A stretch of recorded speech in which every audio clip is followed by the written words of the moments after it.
Hello guys, പുതിയൊരു വീഡിയോയിലേക്ക് എല്ലാവർക്കും സ്വാഗതം.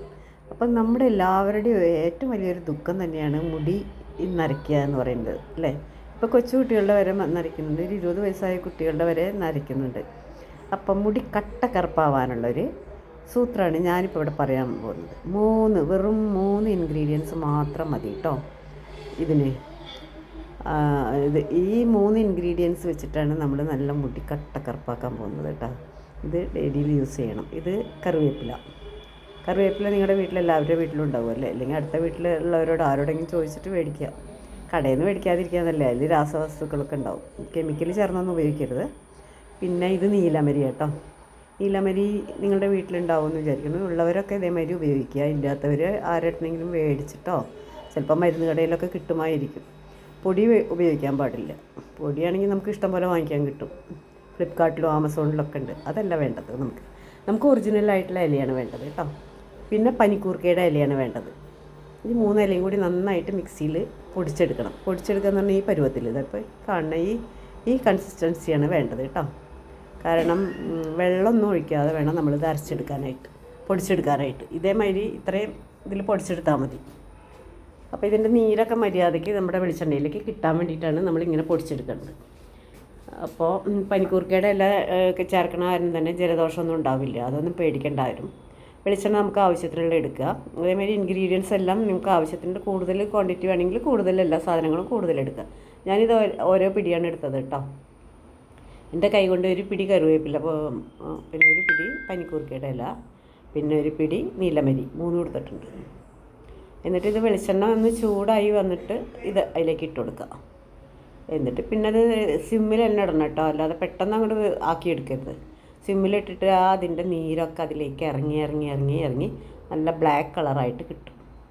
ആ ബ്ലാക്ക് കളറാകുമ്പോൾ നമ്മൾ ഒരു അരിപ്പയിൽ അരിച്ചെടുത്തിട്ട്, അതിന് തുണി വെച്ചിട്ടോ അരിച്ചെടുത്തിട്ട് കുപ്പിയിലാക്കിയിട്ട് സ്പ്രേ ബോട്ടിലാണെങ്കിൽ നല്ലതാണ്. കാരണം നമുക്കത് അതുകൊണ്ട് ഓരോ തുള്ളിയായിട്ട് നമ്മൾ മുടി വകഞ്ഞിട്ട് ആ ഓരോ വകയിലും ആക്കിയിട്ട് നന്നായിട്ട് മസാജ് ചെയ്യാം.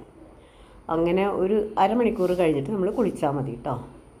അങ്ങനെ ആഴ്ചയിൽ 2-3 പ്രാവശ്യം ചെയ്താൽ മതിയാവും. അങ്ങനെ നിങ്ങൾ ഡെയിലി അങ്ങനെ ചെയ്യുക. ഈ വെളിച്ചെണ്ണ തീരുമ്പോൾ വീണ്ടും ഉപയോഗിക്കുക. അങ്ങനെ ഉപയോഗിക്കുകയാണെങ്കിൽ നിങ്ങളുടെ മുടി ഒരിക്കലും കറക്കില്ല. എന്നിട്ട് നിങ്ങൾ ഉപയോഗിച്ച് നോക്കിയിട്ട് നല്ല റിസൾട്ടാണെങ്കിൽ എന്നെ അറിയിക്കണം കേട്ടോ. അപ്പോൾ ഇതിങ്ങനെ നന്നായിട്ട് സ്വിമ്മിലാണ് ഞാൻ ഇട്ടിരിക്കുന്നത് കേട്ടോ. അതുകൊണ്ട് പെട്ടെന്നൊന്നും ആവില്ല.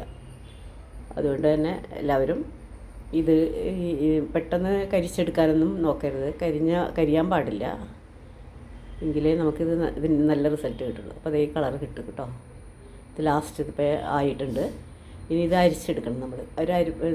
ഞാനൊരു തുണി റേഷൻ കടയിൽ നിന്ന് വാങ്ങിക്കുന്ന സഞ്ചിയില്ലേ, ആ സഞ്ചി വെട്ടിയെടുത്തിട്ട് അതിൽ വെച്ചിട്ട് ഇത് കുനില് എന്ന് പറയും, കുപ്പിത്തട്ട് എന്നൊക്കെ പറയുന്ന ആ ഒരു സംഭവം വെച്ചിട്ട് അതിലേക്ക് നമ്മൾ ഈ വെളിച്ചെണ്ണ കുപ്പിയിലാക്കിയിട്ട് എടുത്ത് വയ്ക്കുക. സ്പ്രേ ബോട്ടിലിൽ ഞാനൊരു ജോൺസൻ്റെ ചെറിയൊരു കുപ്പി കിട്ടിയ കാരണം ഞാൻ കുറച്ചല്ലേ എടുത്തിട്ടുള്ളൂ. ഏകദേശം ഒരു കപ്പ് വെളിച്ചെണ്ണ ഇല്ല, അത്രയും കുറച്ചേ ഞാൻ എടുത്തിട്ടുള്ളൂ. നിങ്ങളെയൊക്കെ ഒന്ന് കാണിക്കാൻ വേണ്ടി. നിങ്ങൾക്ക് വേണമെങ്കിൽ കൂടുതൽ ക്വാണ്ടിറ്റി എടുക്കുക. അതേമാതിരി കൂടുതൽ ബാക്കി എല്ലാ ഇൻഗ്രീഡിയൻസും എടുക്കുക. ഇതാണ് ഇതിൻ്റെ കൺസിസ്റ്റൻസി എന്ന് പറയുന്നത് കേട്ടോ. അപ്പം നിങ്ങളെല്ലാവരും ഇത് ചെയ്ത് നോക്കുക. നിങ്ങൾക്കെല്ലാവർക്കും ഇഷ്ടപ്പെട്ടു എന്ന് വിചാരിക്കുന്നു. ഇഷ്ടപ്പെട്ടെങ്കിൽ എനിക്ക് ലൈക്ക്, കമൻറ്റ്, ഷെയർ, സപ്പോർട്ടൊക്കെ ചെയ്യാം. ഞാൻ പറ്റിക്കാനായിട്ട് പറയാൻ എനിക്ക് ഇഷ്ടമല്ല. അത് ചിലർ വെറുതെ റീച്ച് കിട്ടാനൊക്കെ എനിക്ക് ഇഷ്ടമുണ്ടെങ്കിൽ, നിങ്ങൾക്ക് ഇഷ്ടമുണ്ടെങ്കിൽ നിങ്ങളിത് ചെയ്ത് നോക്കിയിട്ട് നിങ്ങൾക്ക് നല്ലതാണെന്ന് തോന്നിയാൽ മാത്രം എനിക്ക് കമൻറ്റും ലൈക്കൊക്കെ തന്നാൽ മതി. സപ്പോർട്ട് ചെയ്താൽ മതി, ഷെയർ ചെയ്താൽ മതി, സബ്സ്ക്രൈബ് ചെയ്താൽ മതി. ഓക്കെ. അപ്പോൾ അല്ലാതെ വെറുതെ ഇങ്ങനെ നമ്മൾ റീച്ച് കിട്ടാൻ വേണ്ടിയിട്ട് എന്തെങ്കിലുമൊക്കെ പറഞ്ഞിട്ട് കാര്യമില്ല. മറ്റുള്ളവർക്ക് ഉപകാരം ഉണ്ടാവണം. അതിനാണ് ഞാൻ ശ്രമിക്കുന്നത്. അപ്പോൾ ഇത് നിങ്ങളെല്ലാവരും ഇതേമാതിരി ചെയ്ത് നോക്കുക കേട്ടോ. അതായത് ഇതിലെങ്ങനത്തെ ഈ തുണിയിലാണ് ഞാൻ പിഴിഞ്ഞെടുത്തത്. ഇങ്ങനെ ഒരു ഇത് വെച്ചിട്ടുണ്ടെങ്കിൽ എവിടേക്കും പോവില്ല പുറത്തേക്കൊന്നും. അപ്പോൾ thanks for watching video. Thank you so much. Take care. Bye. എല്ലാവർക്കും നല്ലൊരു ദിവസം ആശംസിക്കുന്നു. മഴയൊക്കെ ആയിരിക്കുമല്ലോ എല്ലാ സ്ഥലത്തും. അടിപൊളി മഴയാണ് ഇവിടെയൊക്കെ. ഞാൻ ആലുവയാണ് കേട്ടോ.